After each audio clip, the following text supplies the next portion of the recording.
रोकटोक मराठी न्यूज. आज मी मिरजगाव या ठिकाणी आलेलो आहे. तर बघू आज विधानसभेची रणधुमाळी चाललेली आहे. त्यात कोणाला कोणचा आमदार करायचा आहे हे विचारू यांना.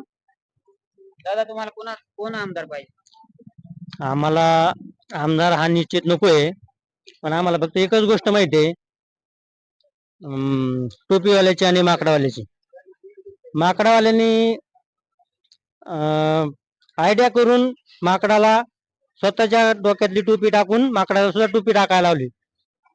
पण ह्या माकडांच्या आजोबांनी सांगितलं की त्या टोपीवाल्याचा आजोबा लय हुशार आहे, तुम्ही माकडच येत, पण त्याच्या नातवाने जर तुम्हाला सांगितलं त्यांनी टोपी टाकली तर तुम्ही टोपी टाकू नका. आणि आत्ताच्या काळातले हे जे माकडे येत हे नक्कीच टोपी टाकणार नाहीत, हे आम्हाला खात्री आहे. कर्जत जामखेड मध्ये ही महाराष्ट्रामध्ये विधानसभेची टॉप लेवलची लढत आहे. त्यात ह्यात कोण बाजी मारेन असं तुम्हाला कोण वाटतं? नाही, काटेकी टक्कर तर आहेच. कार्यकर्त्यांनी जनतेने आपलं स्वतःच पणाला लावली पाहिजे आणि आपला नेता निवडून आणला पाहिजे.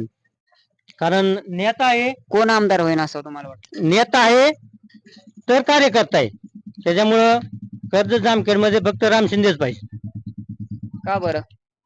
कारण जनसंधारणाची कामं असतील, रस्त्याची कामं असतील, अजून भरपूर असे कामं येतं, विशेषतः जलसंधारणाची कामं, ज्याच्यामुळं कर्जत जामखेड 50% जलमय होऊन ऊसाचं क्षेत्र झालंय. आणि जर राम शिंदेला संधी दिली तर लवकरच बारामती होईल. दादा, तुमच्या विचारातला कोण आमदार तुम्हाला करावा असं वाटतं? कर्जत जामखेड मध्ये आमदार म्हणून प्राध्यापक राम शिंदे साहेब हाच एकमेव आमदार लायबल आहे असं आम्हाला वाटतं. कारण ह्या पाणी नसलेल्या अतिशय जोखड झालेल्या जमिनीला कोणी तारणारा माणूस मिळाला असेल तर शिंदे साहेब आहे. शिंदे साहेबांच्या माध्यमातून मंत्रिपद मिळाल्यानंतर, आमदार झाल्यानंतर आमच्या गावामध्ये आणि आमच्या पंचकृषीमध्ये खूप मोठ्या प्रमाणात विकास झाला. परंतु गेल्या वर्षी भूलथापांना बळी पडून आमच्यातील काही लोकांनी आमच्या मतदारसंघाशी गद्दारी करून बाहेरचा माणूस इथं आणला आणि त्याचे फळ संपूर्ण मतदारसंघ भोगतो आहे.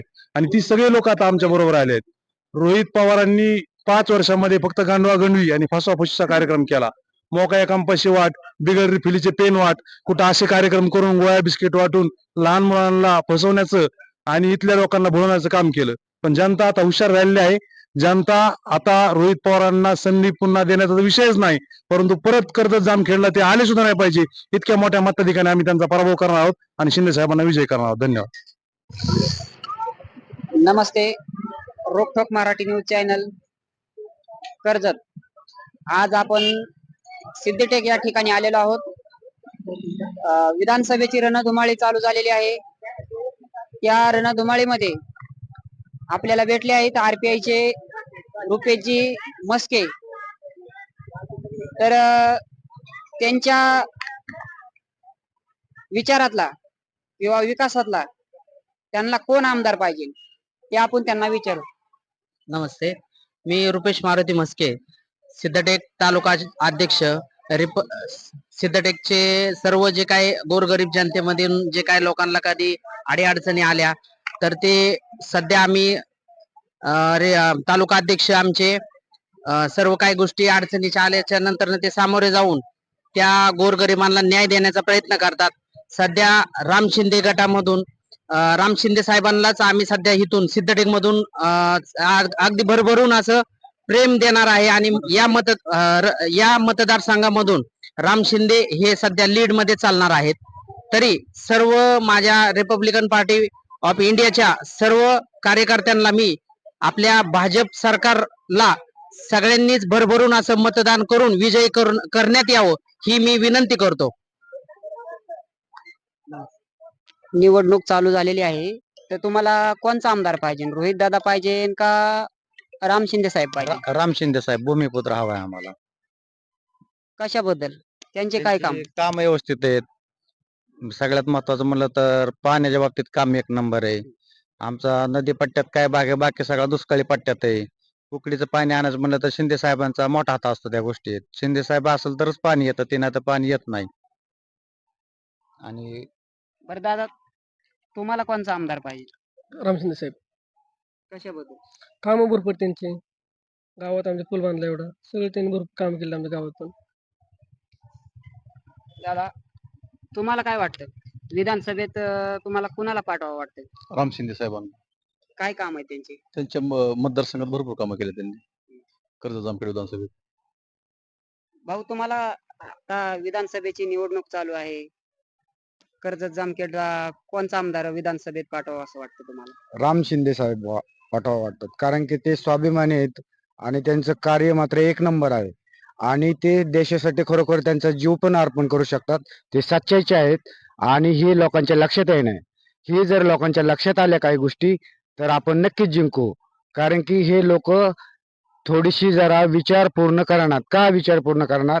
हे पैशाच्या मागं पळतात, पण भाजप पक्ष स्वाभिमानी आहे, पारदर्शी आहे. तो मात्र आलाच पाहिजे. तरी आपण एकत्रित सगळ्यांनी येऊन भाजपला मतदान केलं पाहिजे. शिंदे साहेब चांगलं काम आहे शिंदे साहेबांचं. शिंदे साहेब काय काम आहे त्यांचं चांगलं? चांगली कामं, बरीच कामं केली काय आहेत काय त्यांनी. कामं केली त्यांनी? त्यांनी कर्जत जामखेडचा दुष्काळ हटवण्याचा प्रयत्न केला. त्यांनी शेत वगैरे अशी बरेच सांगण्यासारखी बरीच कामं आहेत, पण त्याला वेळ पुरणार नाही एवढी कामं आहेत त्यांची. कर्जत जामखेडमध्ये वारं फिरलंय. तुम्हाला कोणचा आमदार पाहिजे? प्राध्यापक राम शिंदे साहेब. का बरं? त्यांच्यासारखी ह्या कर्जत जामखेडमध्ये कामं कोणीच केली नाहीत, म्हणून तेच पाहिजे. काय काय कामं केले त्यांनी? त्यांनी कामं करण्यासारखी असं शब्दात सांगण्यासारखी काहीच नाही. सांगायला गेलं तर वेळ पुरणार नाही. इतके असंख्य असे प्रचंड म्हणजे असं न बोलण्यासारखी कामं केलेली. तुमच्या बांबुरा गावामध्ये काय काम केलं त्यांनी असं?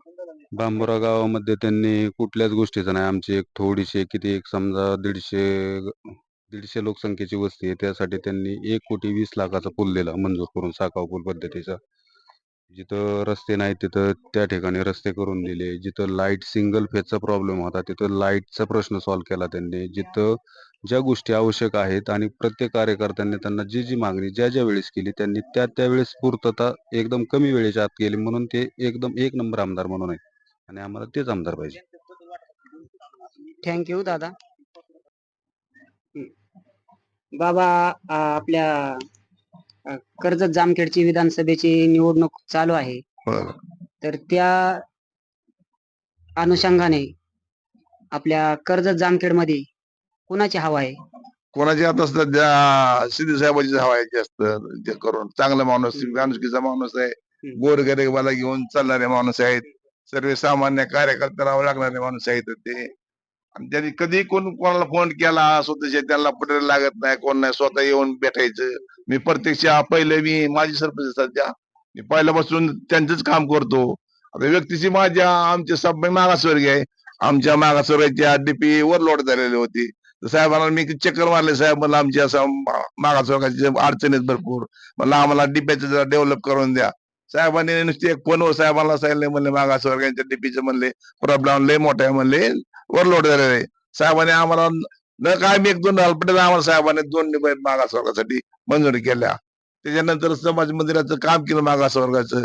यानंतर आमचं सभामंडपाचं काम झाल्याच्या नंतर बाजार तळावाचं वरच काम केलं. या तुमचं बाजार तळाला ब्लॉक टाकलं. आमचे पाण्याचे विहिरीचं काम केलं, वॉटर सप्लायचं काम केलं. अजून भरपूर काम केलं साहेबांनी मागासवर्गासाठी. 8,000 त्यात कोणी सर्वसामान्य माणूस गेला तरी कोणी त्यांना फोन केला तरी ते आवर्जून बोलावते, तर आवर्जून आम्ही त्यांच्या पहिल्यापासून त्यांचीच कामं करतो. रोकठोक न्यूज, कर्जत जामखेड, प्रतिनिधी देवा खरात.